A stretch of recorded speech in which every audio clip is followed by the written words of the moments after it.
Жаздың жайма шуақ бір күнінде ала қоңыз әндетіп ұшып келе жатады.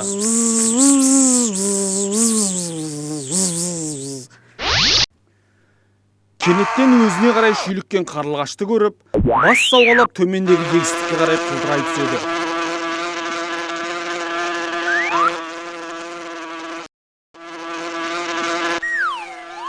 Ажалынан әрең құтылған ала қоңыз картоп егістігіне жан сауғалапты. Енді ол айналасын бір шолып алып, картоп жапырақтарын опырып жей бастайды. Үшінші қоймаға апарыңдар. Тезірек қимылдаңдар. Күн батуға таяу. Тезірек қимылдаңдар. Жіберіңдер мені. Өңшен құрт құмырсқа шыбын шіркейлер жібер.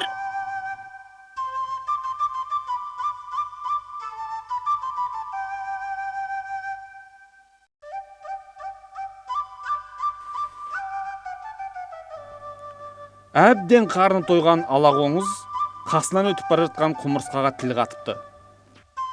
Ей құмырсқа, мен осы сендерге түсінбеймін. Ертелі кеш, ерсілі қарсылы, бір тыным таппайсыңдар. Міне маған қара, қарын тоқ, қайғы жоқ. Біз жейтін асымызды адал жолмен еңбек арқылы табамыз. Еңбек етсең емерсің деген. Ал сен жатып ішер арам тамақсың. Дайын ас дейсің. Бұл картопты өсіру оңай деймісің? Біреудің қаншама еңбегін, маңдай терін зая кетіретін зиянкессің. Еңбек дейді ғой. Есебін тапсаң еңбексіз де өмір сүруге болады. Маған ақыл айтатын сен кімсің? Еңбек дейді ғой.